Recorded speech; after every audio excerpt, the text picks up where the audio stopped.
Josh Johnson Show. I'm Josh Johnson, joined by my co-host and fellow stand comedian, Logan Nielsen. Logan, how you doing, buddy? I'm good, man. How are you? I'm doing pretty well. It's a nice day and everything. Yeah. Yeah. I think that for the most part, I'm just trying to enjoy the days as they come. You know, like I feel like I don't know. It's like that sounds like someone like in in like an assisted living facility. I'm just trying my best to just enjoy the days as they happen. Yeah, before you know it, every week you get hit with a Tuesday, and before you know it, you get smacked with a Wednesday. But no, I'm good. I'm doing well. You are you're a strange mix of still very youthful and incredibly old.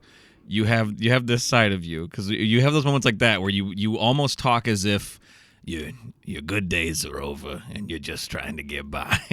But then you also be like, dude, I just read a new comic book series. Yeah, that's fair. I actually need to start. I bought one. I bought the whole collection because of what? It's called Velvet, and I really like the writer because he worked on Westworld and stuff. So I already know. Oh, okay. He's amazing, and I haven't been able to get into it. So maybe before we tape the next episode, I'll read 2 pages, and then you'll be like, "This is a different guy." You'll be all fired up and geeked out. Yeah, I actually am fired up today. Oh, really? Yeah, I'm so excited. Does not show.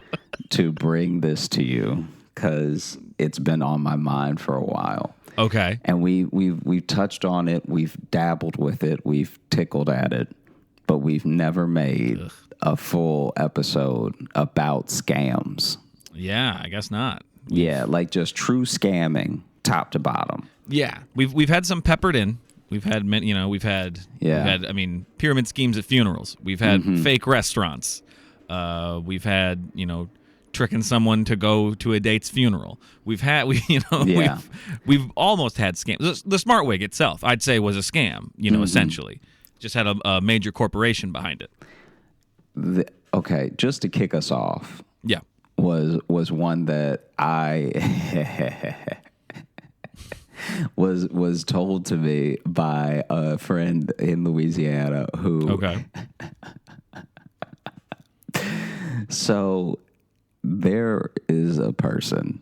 I don't know who this person is, but all I know is their main hustle. Who knows? They might have a job. I don't want to put that on them. But their main hustle seems to be selling safes on Craigslist. Ooh, interesting. So what happened to him was that he bought this safe. He was found stuffed inside one. Swimming at the bottom of the Pontchartrain. So what happened to him was he bought a safe off of this person off Craigslist. Okay. And so I guess this is what they do. They like sell safes. Yeah. And they were nice enough to come deliver it. And then 6 months later, they came and robbed him because they knew the combination to the safe. That's what I knew the scam was going to be. And it's like, obviously, get the combination changed.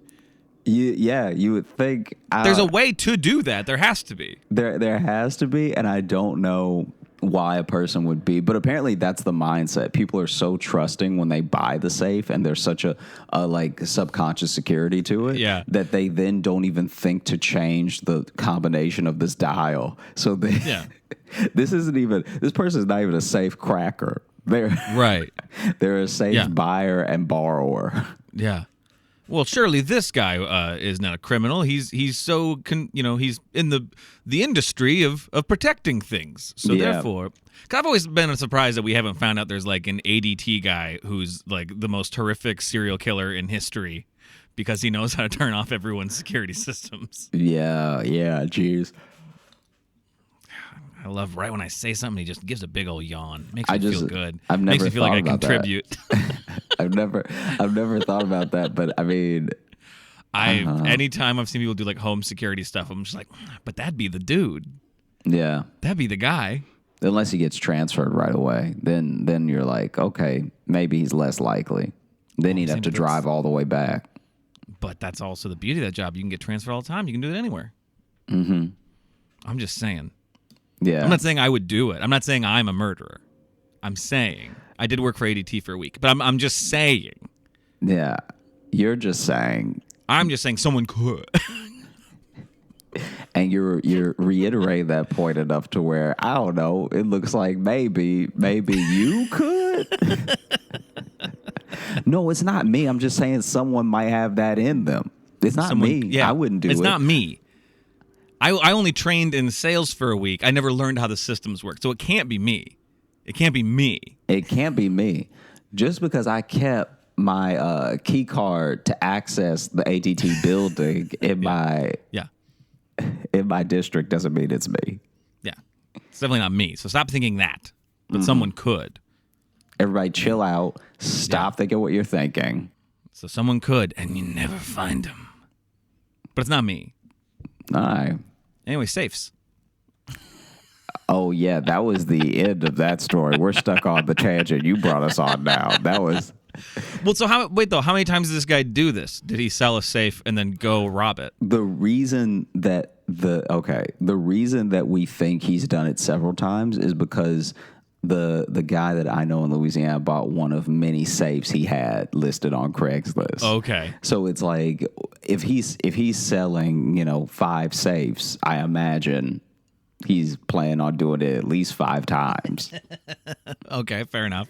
And I also find that there are certain scams where people are so embarrassed that they actually don't go to the police. The police, yeah. Because their first question would be like, why didn't you change the combination? And then people also just have, because there's like this embarrassing code of silence, the person can just keep doing the thing. Right. And then he said he looked and then didn't see them listed anymore or anything. I mean, that's a good scam. The thing is, though, the people you trick into doing it, like, are they going to have anything real great to steal out of there anyway? But yeah. But I suppose if they're putting stuff in a safe, must be something okay. If not, I don't know, at least a gun, probably. Mm-hmm. Yeah, there's that. I mean, the other thing, I think about this all the time. Okay, so much of like the whole point of cons is the confidence that you get out of the person to be able to perform the con, right? Mm-hmm. Yeah. And a con man is short for a confidence man. And seriously is. No, yeah. And so okay, this one's like harrowing. Oh, okay. Just to prepare you up top. There's no murder or anything, but but there's also no happy ending. Yeah. Okay. So I read about this couple that I don't know the ins and outs of everything that happened, but I know that they had one child. And as the child got older, like teenage years and everything, there's the general teenage angst that you run into. For sure. But the other thing that happened that is like, is just a bit extra is that some people just have like wild kids. Like some people just have kids that like won't listen and nothing really works. And it's like, I guess you could try whatever, like the old fashioned, we'll send you off to military school or whatever. But like truly nothing was working. And it was their daughter. And eventually it got to the point where their daughter kept running away. And they were like, how do you discipline someone who's old enough to run away? Because they were like the daughter was like 17 by then. Yeah. And so you're almost out of the house anyway. So then you keep running away, and it was just that she was running away to situations that were not favorable. And so basically, there was one day where they truly just had enough, because no one likes to talk about it, and we don't like to think about people in these terms. But I think that after like almost 2 decades, I could see someone just having enough. Like I could. You're not supposed to say that, and it's not a popular thing, and people will think you're a monster if you admit it. But like, you would just be like, all right, do what you want. Whose perspective are you saying this from? The parents. The parents. Oh, okay. Because it's like they're also at the end of their rope, because the daughter is 6 months shy of turning 18 anyway. Right. And it's like, okay, you're going to keep running away. You're going to keep doing this stuff that's like not good for you, but you don't want to listen to us, but whatever. And so finally, there was one time, maybe 4 months before their 18th birthday, that she ran away and they just didn't bother this time. Oh, good. They were just like, guys, we can't. It's been like 6 times, and it's like, and they tangentially would know where she was because they knew her group of friends. But it was like, if you really need to like be over there instead, like if we're so horrible, then all right. Right. And but then that thing turned into, and this is where I kind of sided with the parents a little bit, because then it turned into this thing of like, well, you didn't care enough to go get me the 7th time. And it's like, oh geez, like you know where you live, you know where your actual address is. Don't do that. Right. Don't be like that. And also, how are we supposed to know the magic number was 7? Like it's already a lot. Like running away from home 7 times is already a lot. Who was to say if they went and got you that 7th time, you would have just been like, they really do care, and then you would have stayed. Yeah. So they've caught me the right amount of times. Yeah. So then, okay.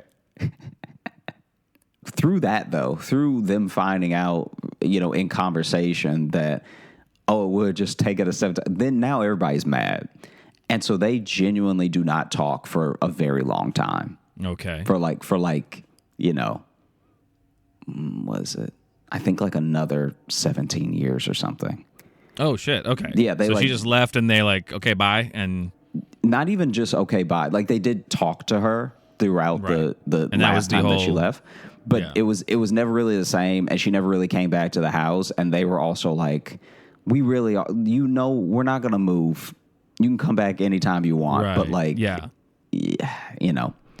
only so much can be our fault if we didn't like actually do anything to you. Yeah. I mean, Like I think that sometimes people take certain parts of their teen angst and make that a valid reality.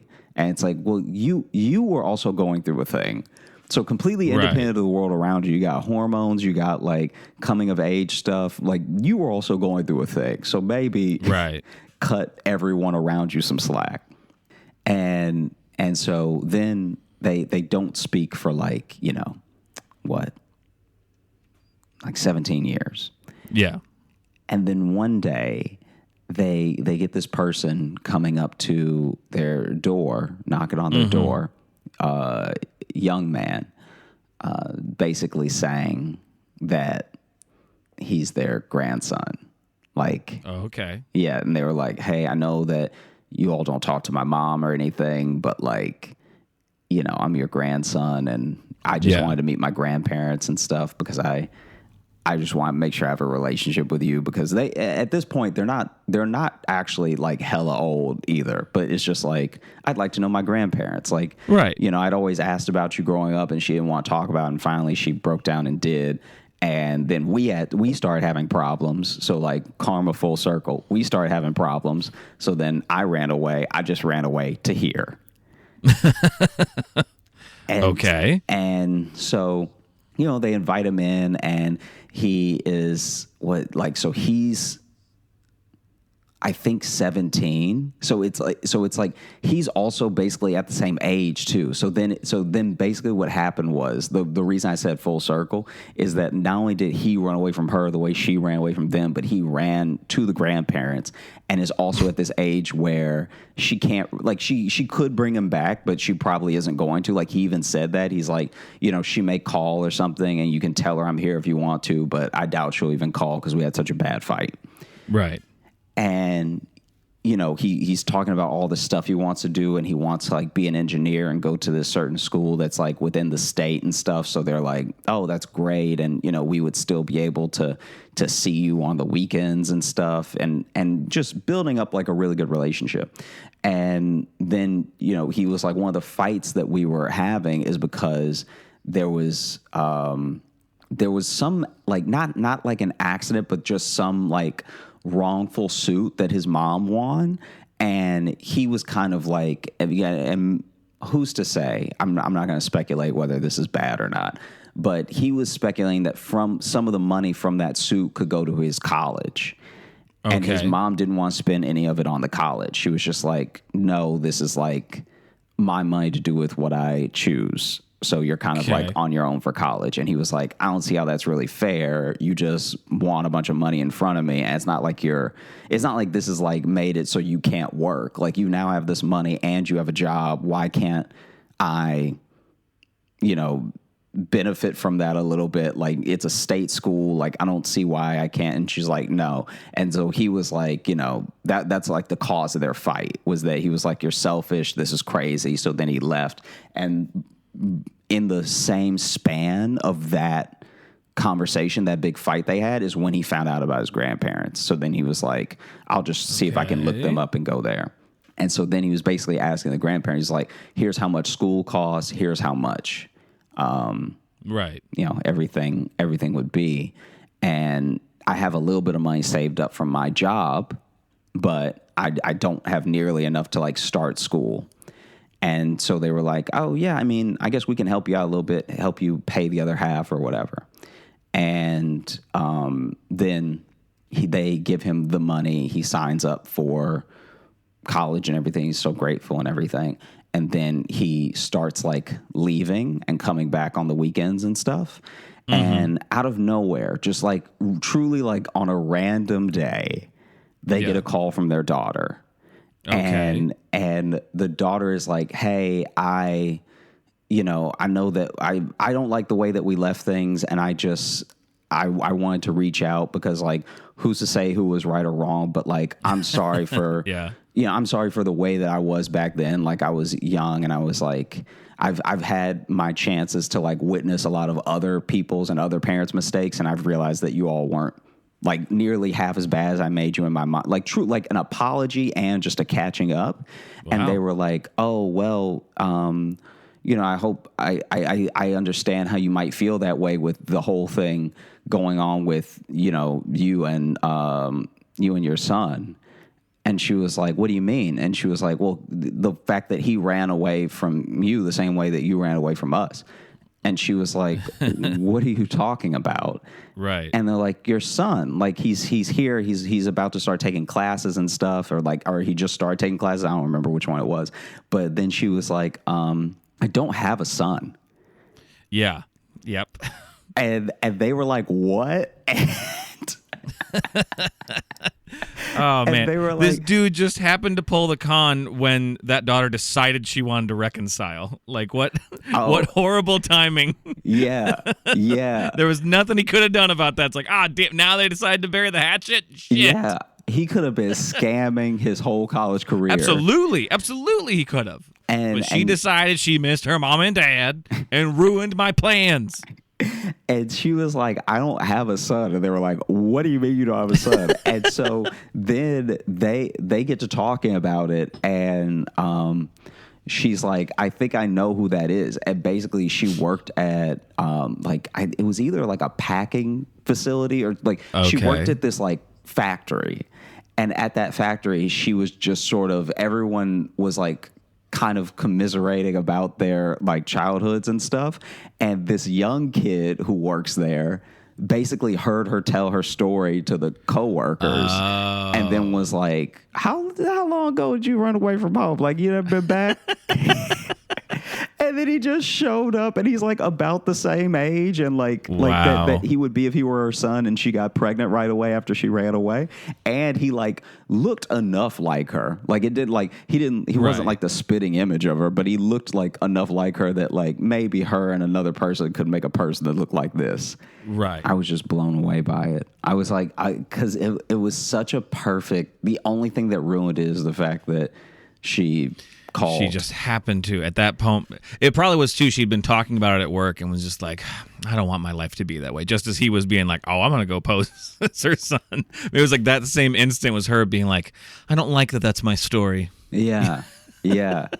And then, yeah, whenever he came back for another visit, like the cops were waiting. Like it was like a full setup. Like they were like, oh, can't wait to see you. You know, Gam's cooking up some pork chops.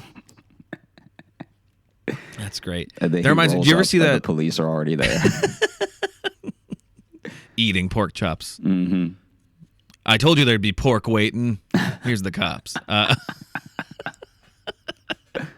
Did you ever see the documentary The Imposter?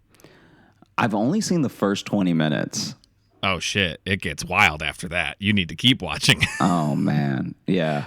Because you kind of remind me a little bit of that with that story, but apparently that's like super common. It's happening not like everywhere, but it's happening in way more places than you'd imagine. It's people just showing up, not even necessarily claiming to be a missing child. Exactly, like claiming to be a missing person, claiming to be an estranged person, or claiming to be like. I mean, it was heavy in the apparently in the 1800s. This was like a full on scam people would do for their lives. Well, in the 1800s, like you could show up anywhere and just be like, "Well, I'm a doctor in town." They're like, "Sure." Yeah, but I mean, to make it your whole we can't call anybody. To make it your whole life's career, to be like, I'm the grandson you've only heard about in letters. Right. Oh, for sure. Well, that's like anytime you hear about like old murders from like the early 1900s or the 1800s, and the story always ends with like, and then that person who murdered them all left town. The end. He got away with it because he left. He didn't wait for the sheriff to show up. That's all it took to get away with crime back then. Yeah. I mean, it seems like it's all it takes to get away with crime now. I don't know if you saw about that fight at that pizza joint in Williamsburg, but it's like it was a full-on brawl throughout the whole pizza shop. I saw that video. Only one person is being charged, and it's because they're the person that stayed and waited for the cops to get there, because I guess they were like righteously indignant. And the police aren't even looking for the other people who were on video jumping behind the counter fighting the employees. It's crazy. It's like the law really only works as much as you feel like making it work. Well, that's the thing. I think that one more falls under the team behind that investigation going, who fucking care? We got an arrest by it. You know what I mean? It's yeah. Never mind, there's like 3 more dudes. Yeah, because we know faces on camera. They weren't wearing masks, just faces on camera swinging. Because we know how like they revealed, especially the last couple of years, how easy it is for the police to like track down people if they really want to, using anything from videos. But you can tell the ones were like, whatever. Yeah. The pizza's not good there. That's fine. Yeah. Oh, it's wild, man. They had it coming. And then, but Imposter is nuts though, because that one goes down a whole nother path of like, because this guy, for context for people, it's like the guy shows up claiming to be their missing son, and they're just like, sure, and they go along with it, and then you find out like the son may have gone missing for weird reasons. And that's part of the documentary. It's really well made, and the guy who pulled the con is like, the way he like talks to the camera is just like, oh, you are just a con man. Yeah, I mean, okay, so this one, I don't know how to feel about this one, because this one is truly a scam, and it is bad, but okay.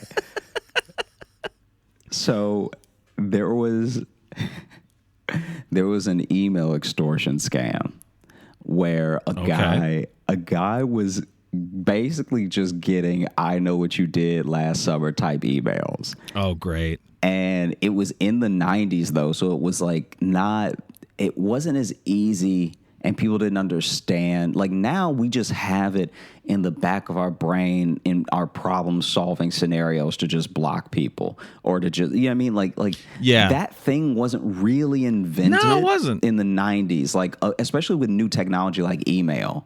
So, you know, when people in the early 90s are emailing, it's like, I already can't believe I got an email, much less how do I stop getting it from this person? Right, yeah. So they were getting this email that was like, listen, I know what you did, and I am willing to go to the police with everything unless you give me $5,000. And like $5,000 may seem low now, but you have to adjust for inflation. $5,000 in the 90s was like bank, you know? Right, yeah. Like minimum wage in the 90s, I don't even know if it was like $5 yet. So like, this is like money. And so they I guess they just have it like that. And so they wired the money and didn't hear anything for maybe 6 months. Right. And then they get another email that was like, "You're up to it again."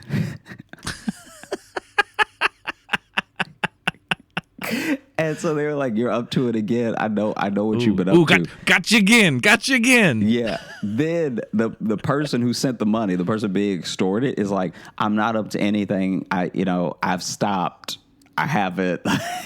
Oh no! Exactly. Oh no! Exactly. Oh no! So then, they did do something. They no! Clearly did do something. And so then they were like, "I don't care what you say. I don't care what you say. You better send the money, or else I'm going to the police with everything." And it's 10,000 this time. And 10,000 is a little bit harder for them to scramble together, but they do it. They don't hear about it, like anything from this scammer for another maybe 4 months. Right. And then they get an email that's like, "You just can't help yourself."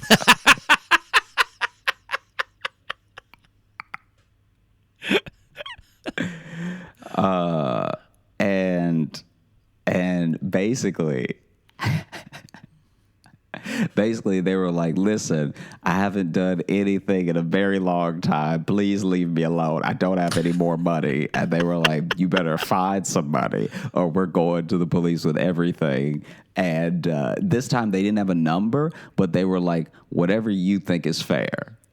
So they just literally put on the person's conscience that's being scammed, "Whatever you think is fair."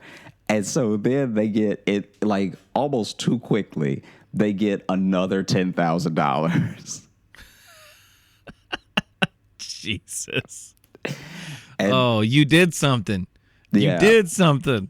And then finally, they were, what was it? They like got in this like argument because the person that was being scammed emailed them after that transaction, because normally they had been wiring them the money and not saying anything, but this time they emailed them after the transaction. They were like, "Listen, that's all I have. I can't do anymore. Please just let me be. I'm a different person now." Like all the stuff. And then they were like, "We'll see."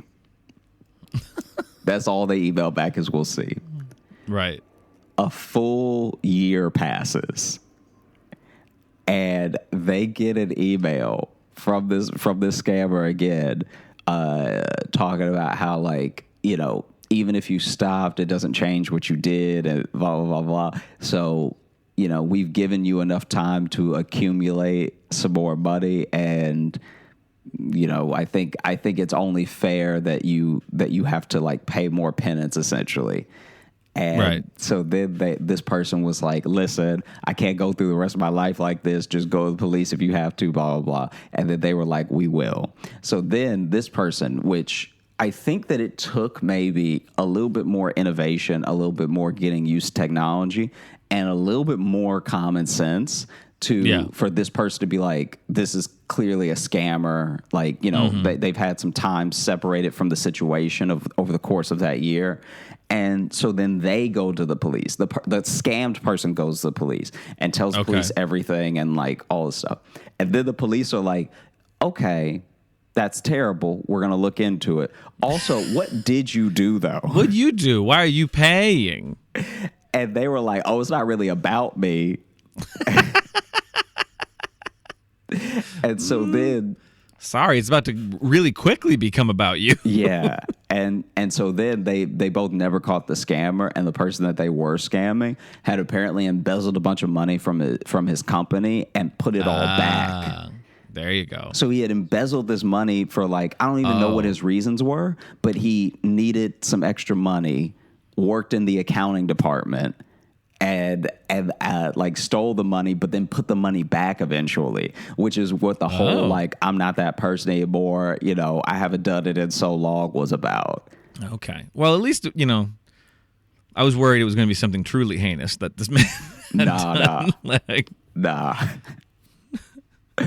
Oh, man. Man, Where'd you hear about that one? That one was just, I think, on a Reddit. Oh, really? Yeah. Somebody was like telling that story, and I was like, this is so phenomenal that like out of all the people, because also there weren't that many people to email back then. So you really had to maybe do a little bit of research. Like you could just make up a series of names and numbers and probably hit somebody's email now. There's for sure. Many people with that many usernames going around. And I think that it's such a stroke of luck to not only like ping someone, right, but ping someone who did something and who's willing to pay you. Yeah. Yeah, because like even like I've every now and then I check my spam because there are some things that go to spam sometimes that I actually need an email. I just every now and then you'll see like just all the scam, because especially now too, like my main email just has so many fucking scams that just get sent to the spam. So many Nigerian princes, and there's one all the time that it's a lawyer. And I really need your help so we can get your money back into the country. And I'm like, come on, I know I know I don't have an offshore account, so also leave me out of this, bro. It's also like I think about this so much. There was an email I got one time that went to my spam that like was definitely in the scam cluster of oh, you won the prize, come on your free cruise, all stuff like that. And then there was just an email that looked like a real email, but just from a person I didn't know, like a series of numbers of an email. And they were like, listen, I ain't going to lie to you. I need whatever money you can spare because she took everything. And that was it. And I was like, wow. Like, I didn't send anything, but at the same time, I was like, what an awful day you must be having, even as a scammer, to just be honest. Just be fuck it. This is so hard. Yeah. It's so hard to think of things. And don't get me wrong, probably still not being honest, but also like that one seemed too sincere. I've never got an email like that before or since. Those are like the cardboard signs that are just like, fuck it, I just want to drink. Yeah. And you're like, all right, I can. That's fair. At least I get that. I totally get that.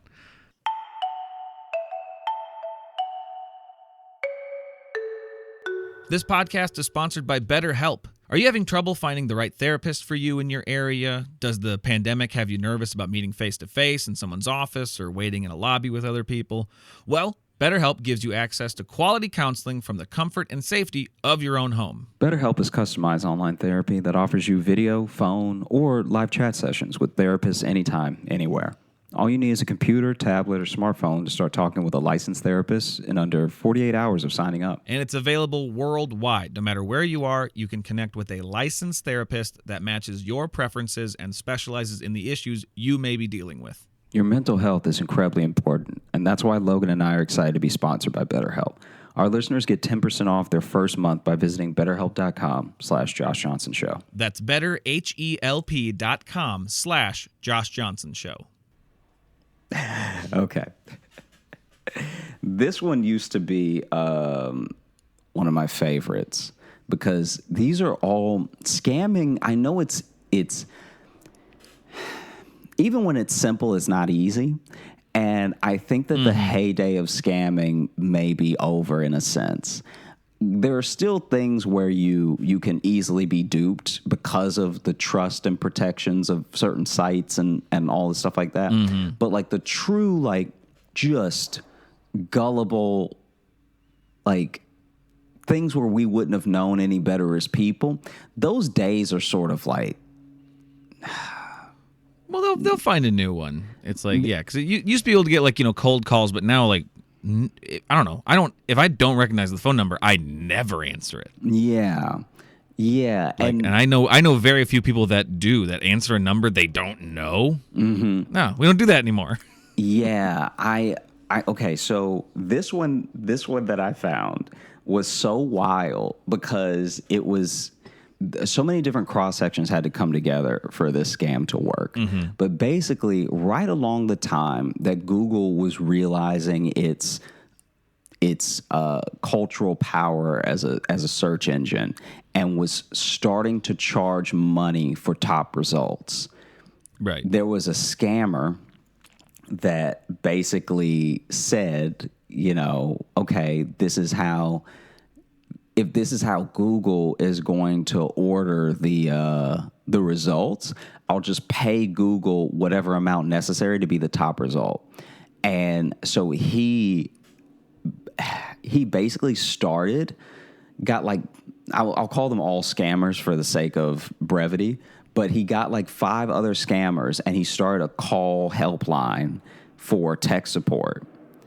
Oh, okay. And so he just made himself the first result when people were just Googling like tech support for just random questions. So not necessarily tech support for like Microsoft Windows or anything, because that would just be too hard. But like, just computer tech support or like online tech support, whatever.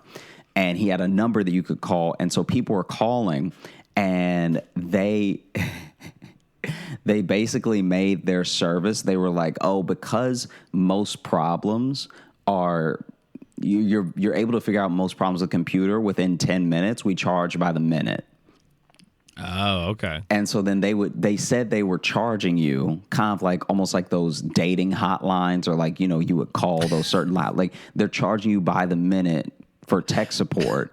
But when you real call quick them, for those you just brought up a relic of dating hotlines. I just want people to know that used to be a thing where you could call to supposedly chat with someone else on a dating hotline, and you paid for every few minutes or whatever.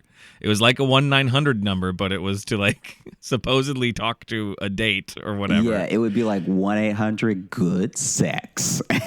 Yeah, we used to. There used to be some dumb shit going on the landlines, Yeah, and talk to hot singles in your area. Yeah, and so basically they were charging by the minute like these dating hotlines were.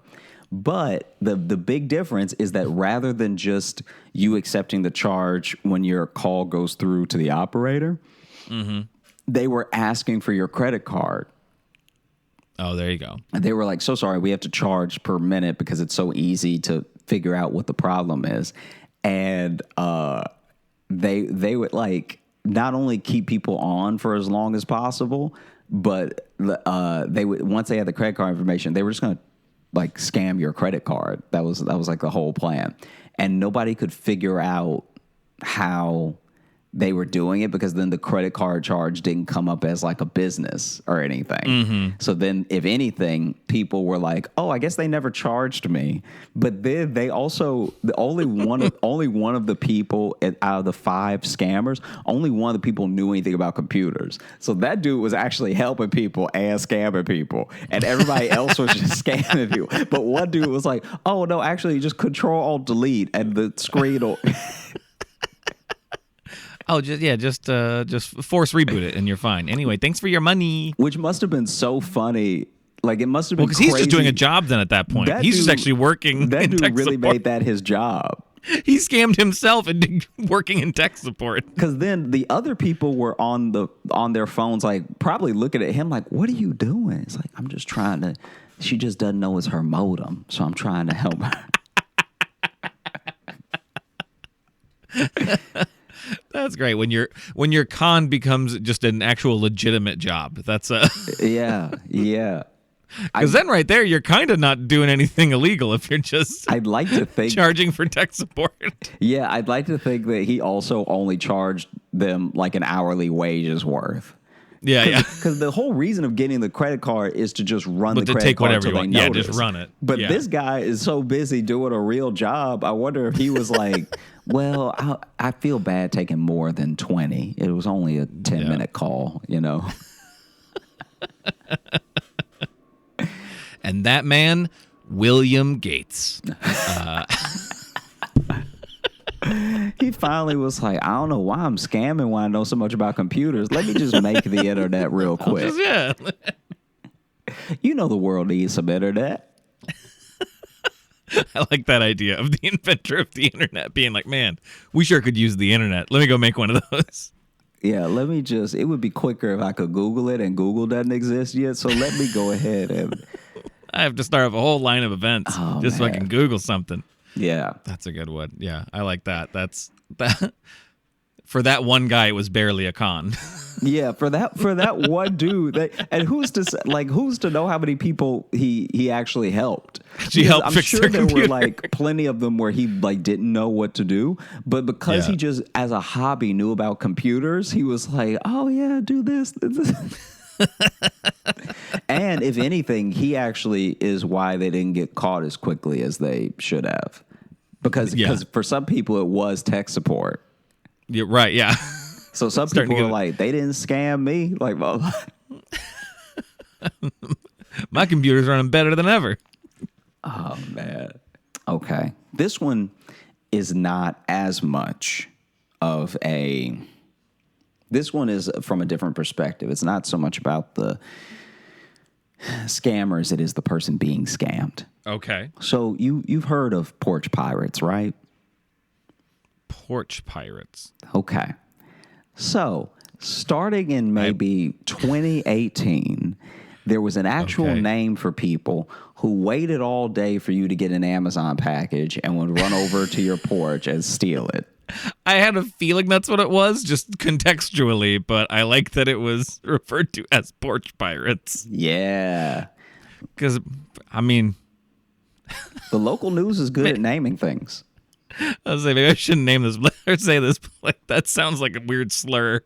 Yeah, yeah. Them porch pirates over there. The first time I heard it, I was like, "What are we talking about?" And then someone showed me a ring light video, and I was like, "Oh, okay, okay, all right." So basically, there was a person who had several packages of varying values stolen from their front door over the course of like maybe 4 months.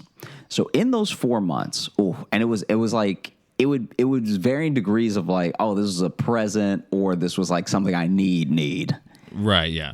And they said that what ended up happening was that they just could not, like, even when they stayed home, they could not quite catch the person, and they weren't getting their package. So it was happening like lightning fast. It was happening so fast that they were like, all right, this is like a ninja doing it, you know? And so basically they set up a full-on trap. Like, have you ever seen 999 or any of those movies where they have to like check the bag because the money is like late? Like the bag of the money has a tripwire for a bunch of blue plane or like smoke or something. Yeah. They basically rigged a box. They rigged a box. They sent the box to themselves. So they went to FedEx with this like rigged box of like, you know, I guess it was like powder or paint or whatever, and they had it mailed to themselves. And then they had tried to deter the porch pirate before by getting a bunch of empty boxes mailed to them, so that way they'd be like, oh, okay, not every box is worth something, maybe I'll leave this house alone. And that didn't deter them at all. They were just coming outside to see like empty boxes. So they were opening the box because it was so light, realizing nothing was there, and not walking away with the box. Okay. And so then they sent this booby trap box to themselves. They get to the day where it arrives. The porch pirate, you know, runs up, must have a box cutter on them just from seeing all the empty boxes like getting sent there. And they go to open the box and it explodes. And I don't know, like I said, I don't know if it was paint or powder, but it was like a full-on gender reveal. Like it was everywhere. Yeah. It was everywhere. And so then they screamed and ran away, and that's how the cops caught them, was because they were like covered in the paint. So even though they ended up like miles away... Well, and if it's the same kind of stuff they use in like banks and shit like that like stains your skin. Like it's hard to get off. You show up to jail blue. Yeah. Yeah. Gonna play you like a drum, Blue Man Group. Get over here. Jeez. I remember the first building I lived in Chicago back when I was in college. We just happened to see, like, by the mailboxes, some lady left a sign there because, like, a package of hers got stolen, and so it was a way too long of a letter, way too long of just like I had the other day stolen was a package it was a Kate Spade planner, which I buy myself every year. It's my one little gift to myself every year. Okay, it's my little present I give to myself, and someone took it, and you took that from me. You took that experience from me, and it's like this. It was way too long. It was way. Like, had way too much going on in it. Like the writing got smaller at the bottom. She's trying to like cram in more about how much she deserves her. So funny. She's like trying to fit like why you robbed her of her joy with this Kate Spade planner, and I'm just like, also too, it's like most likely who took it is like a delivery guy who came, like, you know, and someone maybe in the building took it. Yeah. But it's. Yeah, I mean it's also the way that some people react to being scammed is very interesting, because like we've said before earlier in the episode, there's some just embarrassment where you don't want to tell anybody. But there was one guy, I read about this years ago, but anyway, since we're talking about it now, it's pertinent. So he got scammed out of and this is like 1800s, right? Right. But he got scammed out of just some sort of like government voucher or something. And it was for a substantial amount of money, but it was like the same way that you used to be able to buy bonds and stuff like that. And I mean, you still can, but like bonds and gold vouchers, like all this different stuff that's like sort of gone the way of extinction, was very easy to scam if you didn't care about potentially going to jail for like ever. Right. Yeah. And so there was a farmer that bought a bond, like a government bond, off a traveling salesman, and then went to redeem it 2 years later, and then realized it was fake. And so, called the police and everything. And the police were even like, well, we still ride horses. Like, there's very little we can do about your bond situation. Listen, I don't know if you're looking around, but we have not reached computer technology. Yeah. Do you see how dusty it is? Your money's gone. Yeah. Like, there's hay in the middle of the street for no reason. Your money is gone. Yeah. Sorry. And so, sorry, man. This dude went on a full-on expedition to catch the dudes that scammed him himself, because he bought it from one salesman, but he saw that salesman. Some frontier justice, baby. Yeah, go get him. He saw that salesman with a group of salesmen. So at the bar, he saw him later with his friends, and they were all having a conversation, and he even introduced them as like, these are my colleagues, whatever. And over the course of like 20 years, he tracked down, I think, almost all of them. There were 5 of them, and he tracked down at least 4.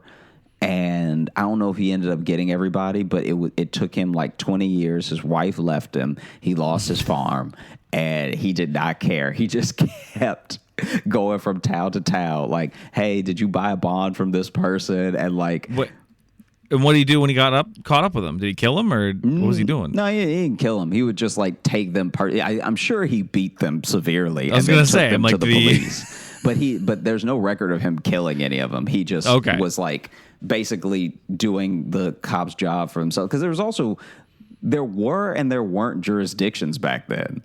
So there were people who were like, they're all the way over there. But even if they were all the way over there, there wasn't a lot of like federal understanding of like a cop from here can go all the way over there. Like, that's what. I don't think you got to that till you got to like Pinkertons in like the late 1800s, where it's like, well, we're just gonna go shoot outlaws along the trains. Yeah, I guess that's our job. And so he just went from town to town for like decades, tracking these dudes down. They didn't even look the same by the time he found them.